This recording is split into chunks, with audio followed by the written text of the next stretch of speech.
Schoeppner versus Schoeppner, if I'm pronouncing it right and not butchering it. You can take your time coming up. Just wait till everybody clears out.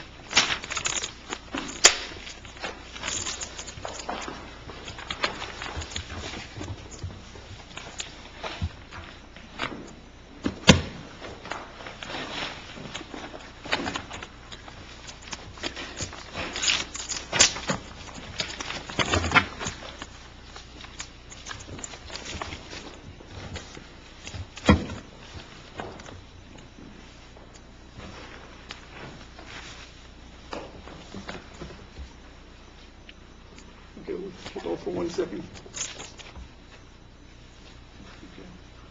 You may proceed whenever you're ready. All right, may it please the court, my name is Joe Lorenz. I represent the former husband in this case, Mr. Schoeppner. This is Mr. Michael Webster, and he represents the former wife in this action. And I would ask that I be permitted to have 3 minutes reserved for... I'll try to remind you, but the clock's in front of you. Thank you. This case is a modification of alimony case with an element of enforcement involving a dispute concerning the definition of annuity that's used in connection with a life insurance policy that was provided for in the marital settlement agreement. First of all, in regards to the modification of alimony portion of this case, the parties were, there was a dissolution entered in 1992. And pretty much throughout the next 14 or 15 years, there were no court actions involving that marital settlement agreement. The agreement provided for the former husband to pay the former wife 50% of his gross salary earned from employment, and he did that. It also provided for the former wife to receive 50% of the former husband's military retirement tax-free, and she received that. There were also some other monetary provisions made for the wife in the marital settlement agreement. Paragraph 21 provided that the former husband would pay for the former wife's tuition and books in regards to her education, and then he also paid the capital gains tax, which actually turned into a alternative minimum tax, I think, obligation on the sale of the marital home that was given to the former wife in the marital settlement agreement. So there were substantial payments made to the former wife and on her behalf. As I said, after the dissolution of marriage, the 14 or 15 years passed. Mr. Schoeppner reached the age of 67 and a half approximately. He was diagnosed with prostate cancer, eventually underwent surgery, and shortly after that, he retired. So he was approximately 67 and a half years old when he retired, and up until that point in time, he had paid pursuant to the marital settlement agreement.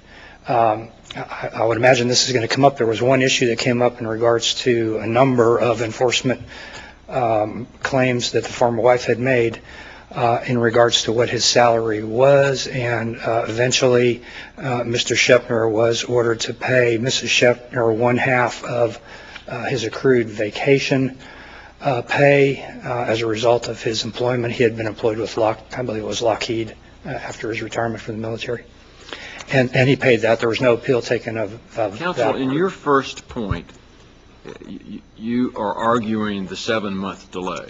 Yes. Are you arguing that there's a per se rule that whenever there's a 7-month delay in issuing an order, we should grant a new trial? No, I don't believe there's any. I'm not arguing that, and I don't believe there's any case law that says that. In addition to the delay, what is there in this record that would give us a basis for requiring a new trial? Well, during the course of that 7-month delay in the pronouncement by the trial court, in regards to the record anyway, I had filed a motion for entry of a final judgment. Sometime after that, there was a hearing held, I believe it was in February, if I'm not mistaken, and the court at that hearing, and I've quoted the judge, and I don't want to misquote him here. I can read what he said, but I think it's on page 18 of the initial brief. But the judge had indicated at that hearing that he thought that he had made a ruling, but he only had a disposition sheet available to him at that point, and apparently did not have his ruling on there. He said he had to look at his computer notes to determine what it was that he had ruled on. And he did indicate that his notes at that point, his disposition sheet, indicated that he was asking Mr. Webster to prepare the final order. He indicated that he would have a decision or relay that pronouncement to us. I believe he said that afternoon.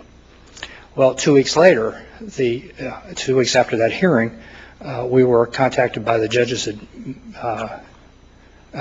We received a letter ruling from the court, and in that letter ruling, indicated he asked me to prepare the final judgment. And the only thing that the ruling did, as you can tell from the final order and also from the temporary order entered in this case, the only thing that the final order did was adopt the temporary order's amount of alimony. It was $1,870. It simply said that basically that the permanent alimony was to now be modified and continued at $1,870 as provided for in the temporary order. Let me ask you something. I'm sorry. Just came to my mind. I remember, they asked Mr. Webster, or said he thought he asked Mr. Webster to prepare the final order, and then he sent it on to you to prepare the final order. Were you the one that actually drafted the final order in this case? Well, he had instructed me to draft it, so I drafted it. And it was based on his letter ruling. The letter ruling, I think, is in the appendix to my brief. I guess part of the question is, you seem to make one of your arguments seems to be that there were insufficient findings of fact. Yes, that is one of the points. Where you have prepared an order, can you attack that order? Can I attack the order? I think so, because I was doing what I was instructed to do by the court. The court told me to prepare the order based on the court's pronouncement. After you prepared the order, did you ever raise by rehearing that there were insufficient findings? No, I did not, and I pointed out, I think in the brief, that no post-trial motions have been filed. And I did not. Tell me, because you're familiar with. I hope you're familiar with all the case law of this court that's saying if you don't raise it in the trial court, you can't raise insufficiency of findings of fact. Yes. Is there any way for you to get around that case law? I'm aware of that now. I think the Welsh case I found out was entered, I think, while we were in the process of probably briefing this case. I'm not sure. I think it was July of 2009, and then there were 2 or 3 other cases. But I found that out. But my argument is that if basically I think the point of contesting the issue concerning the delay in entry of the final judgment between the trial and the time of the pronouncement is that memories fade, and I think that's talked about in many of the cases, that that's a long period of time. Judges have a lot of cases, and their memories fade, and they I think lose their remembrance of the demeanor of witnesses and the evidence that was presented in the case. So we were now already 7 months beyond the trial when the judge made his pronouncement. If I had filed the motion for rehearing at that point, then it would have been another, who knows, month, 2 months, 3, I don't know. There's no way to tell.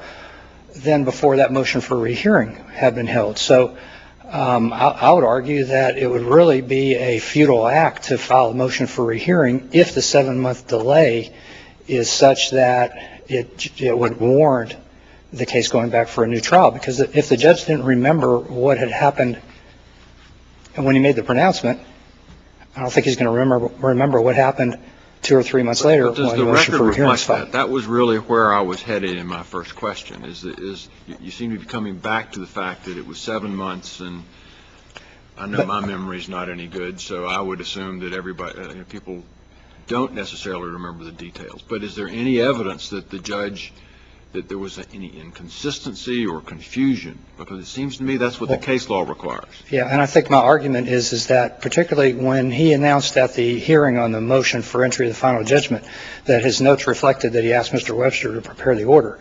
And then when he did the pronouncement, he told me, directed me to prepare the order. I think what that indicates is that he was... Or confusion in the order or the evidence. I mean, the cases on inconsistency talk about confusion in the evidence, confusion in the order, inconsistencies in the order. The fact of who's going to prepare the order, Well, that doesn't really seem to go to the heart of the case. well, but what I'm arguing is that I believe that he was looking at what had been done for the temporary order. I believe that he didn't have notes or didn't find, I mean, this is my conjecture, obviously, but that he didn't have notes, he didn't find them, and then when he did because Mr. Webster had done the temporary order. He had been directed to do the temporary order. And quite frankly, I lost in this case. I mean, the former husband did not prevail in this case, and it's unusual for the party who does not prevail for their attorney to be preparing the order.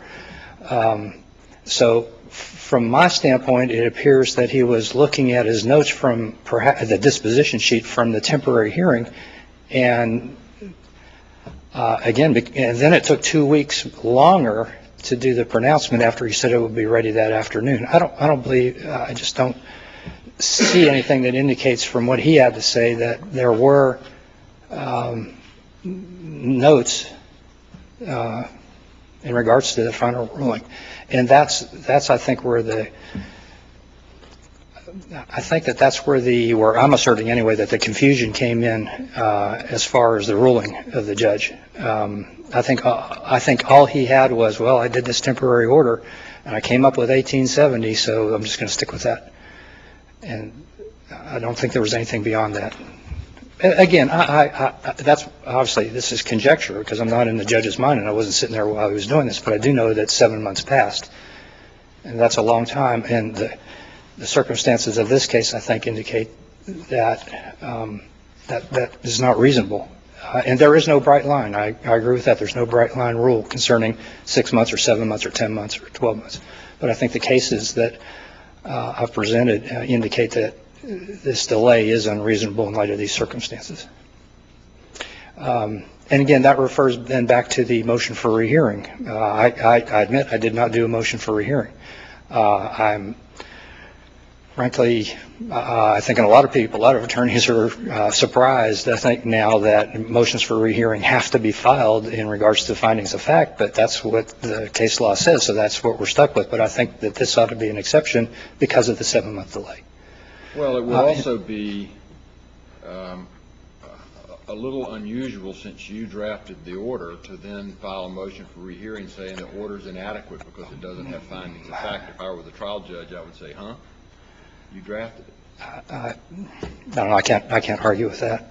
And that's why we asked the question, because I'm really concerned a little bit, because I know of at least 2 or 3 cases where the person that drafted the order came back and tried to attack the order for being insufficient. Cases that I've seen fairly recently, and that's a concern to me. And just as from a practice standpoint, I know I'm in my yellow, but from a practice standpoint, I have even been chastised by judges before where I have inserted something in an order thinking that that's what the judge wanted in the order, but it's not what he wanted. He said what he wanted. So it's kind of you're in trouble if you do and in trouble if you don't. You're down below 2 minutes. Or 3 All minutes. right. Thank you.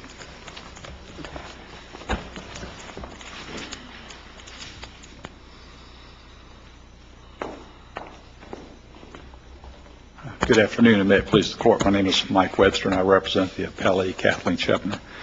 In fact, there are 4 or 6 different issues raised on the appeal. I think this panel has already addressed a few of them. The first one, I think, is the delay in entry of the final judgment. And I think this Court has already hit the nail on the head on that it's not just it's no per se rule that it is a factor, but we always see that word coupled. I think virtually every single appellate case that comes down on the delay, there's that word coupled in there. think it's also interesting to note, just sort of a little footnote, there's been a change in the rules of judicial administration. There is an old rule, 2.050, which said a judge shouldn't hold a case under advisement more than 60 days.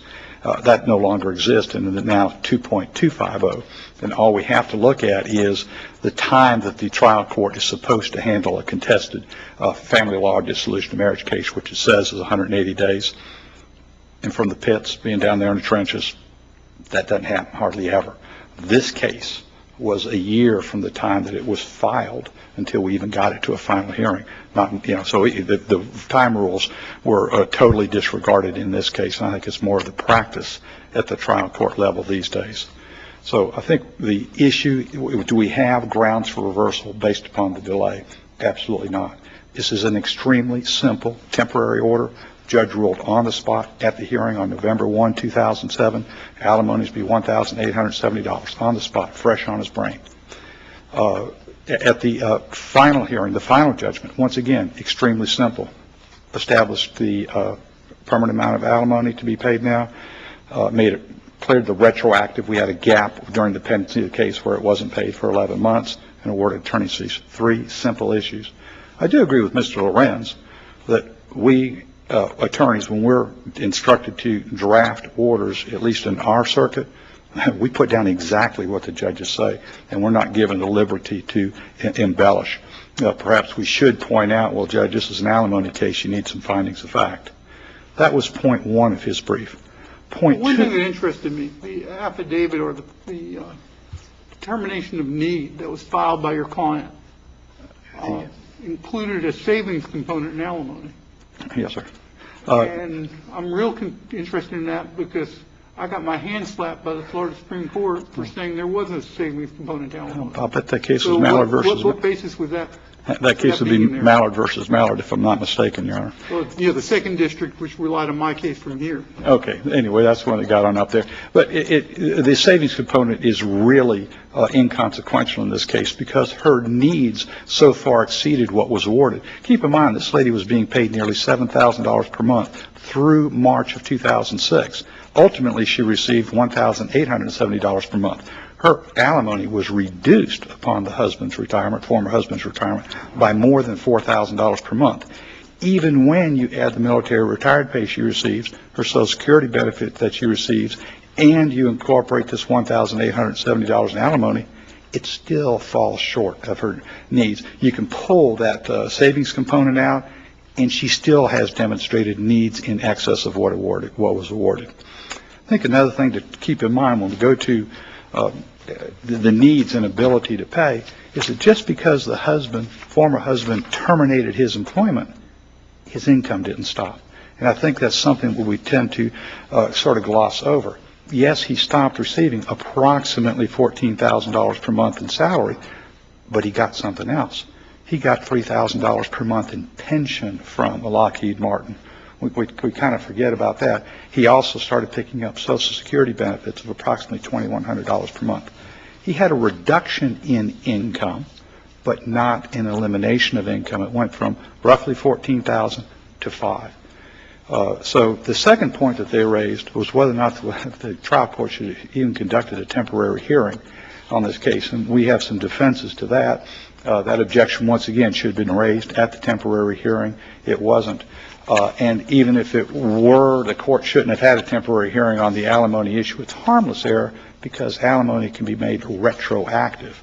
The same amount of alimony would have been paid, except that its inception date perhaps have changed. The third issue that they raised is the lack of findings of fact.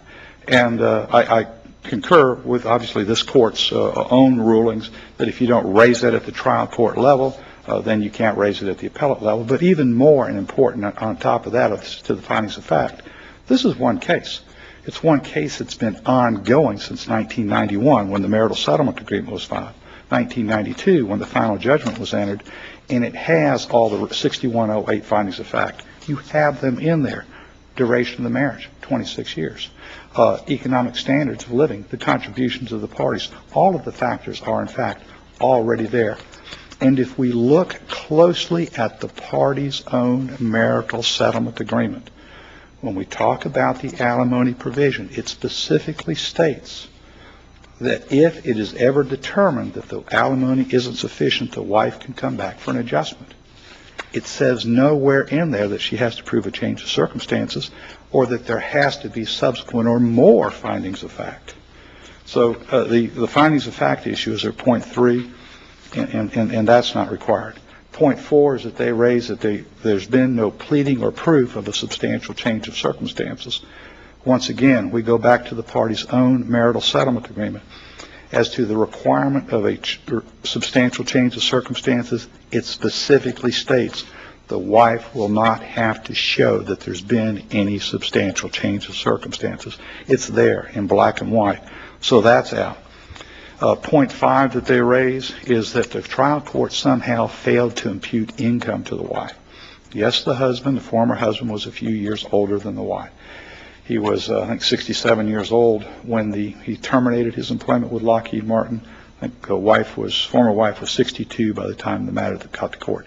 But once again, look back at the marital settlement agreement. After the end of this 26-year marriage, it stated that the former husband, a retired major general in the United States Air Force, his prospects for employment at a high salary position were great. That's, I think, a virtual verbatim quote. And that the former wife, having been a stay-at-home mother, her prospects for employment and earning salary to maintain her status of living were non-existent virtually. And in fact, that's what the evidence showed, that throughout the time that the parties lived apart pursuant to the final judgment of dissolution of marriage, the former wife did not work. She had a few odds and end jobs. She picked up employment. Once alimony got truncated, once it stopped, she went out and found a job and was able to hold on to it for approximately 16 months before that job ended. She worked with Catholic Social Services. So there was no failure of the court to impute income to the wife, former wife. The sixth point is it goes to a property division sort of issue. There's 2 references in the marital settlement agreement pertaining to life insurance policies. One, it just flat out gives a policy to the former wife. That's in a paragraph 4. In a paragraph 5 is a separate provision regarding a life insurance annuity that the former husband was to maintain. And the former husband basically wanted to say, well, the paragraph 5 annuity is the same thing as the paragraph 4 life insurance policy that was given or allocated to the former wife. The documentary evidence, all of the documentary evidence before the court said that that wasn't the case. There's ample, competent, substantial evidence in the record to support the trial court's ruling in this case. Like I say, we have to look at not just what happened at the temporary hearing and at the final hearing. Look at the underlying marital settlement agreement. Look at the expectations of the parties as stated in black and white in that agreement. That it was expected that she would continue to live at the same standard of living that she would have expected or maintained had the parties remained married, even after the, quote, former husband's retirement from military active duty and thereafter. It was expected for her to live as the spouse of a major general in the United States Air Force. It was expected for her to live as a spouse of a retired general who would then have a substantial salary on top of that. The parties agreed that she would actually get 50% of his salary. But all that occurred, I guess the question is when he retired from Lockheed, if they had still been married, their income would be reduced, would it not? Their income would be reduced, that's correct. Her income would not have been eliminated or gone to zero, and that's exactly what the former husband suggested happened. His income did not disappear. It went down. You know, I think it's about 40% if you do the math. It went to about 40% of what it was. Likewise, alimony reduced from $7,000, which he was paying, to $1,870. There was certainly no abuse of the trial court's discretion. The former husband argued that because income went to zero and alimony was based upon salary, that alimony went away. And that's in conflict with the terms of the marital settlement agreement, that alimony would only end upon the death of either spouse or the remarriage of the former wife, neither of which had occurred. The only issue was how much alimony was going to be paid. But in fact, the former husband argued at the trial court on his motion to dismiss, I've retired. I don't have any more alimony. This is like a PIM case, PIM versus PIM. When someone retires, the retiree can come back and seek an adjustment of alimony looking at the then existing economic circumstances of the parties. And that's exactly what the trial court did and set a fair amount of alimony. The record also reflects the former husband suffered no economic harm. Both before and after our hearings, he continued to travel rather extravagantly. I think he spent over $51,000 in vacation expenses alone post-retirement. The former wife wasn't able to do that. She couldn't. That's what she could have expected to do, but she couldn't do that either. There really isn't much more to say. I do see I have a few more minutes on the clock, but I choose not to waste the court's time unless the court has some questions. I think we've addressed all the issues, though. Thank you very much. Okay. Thank you.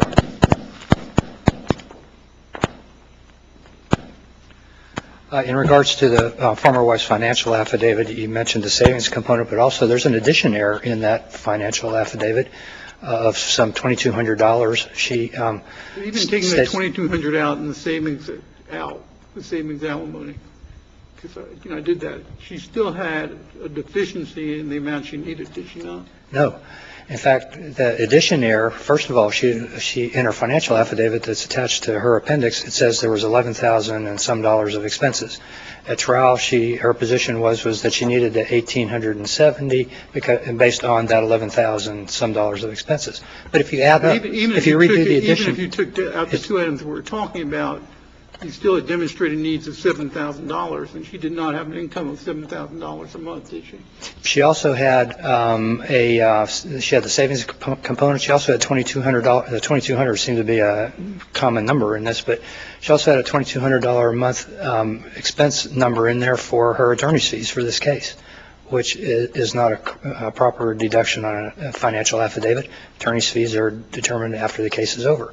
She also had some $1,300 for capital improvements to her condominium every month, even though they were not recurring and they weren't expenses, they were capital improvements to her condominium. She also had homeowners association fees. And if you deduct all those things out, her expenses were some $4,000 and some dollars, and her income was some $5,000 and some dollars. And that's without alimony. She did not demonstrate a need. If I'm correct about those expenses. Also, she didn't just work, she worked as a regional director for Catholic Social Services. She has a degree, and she quit that job I say within months of the final hearing. She had invested her money. Mr. Webster pointed out that my client had a 401k. She invested her money in real estate, in non-income producing real estate. She had a $650,000 condominium, and she had a $70,000 at cost a piece of real estate, and then her financial affidavit shows the other income or the other assets that she had. The parties agreed that there was never an annuity. That's in the record, and I'm sorry. Thomas Rowan, thank you very much. Thank you. There being no further cases in front of the court will stand in recess.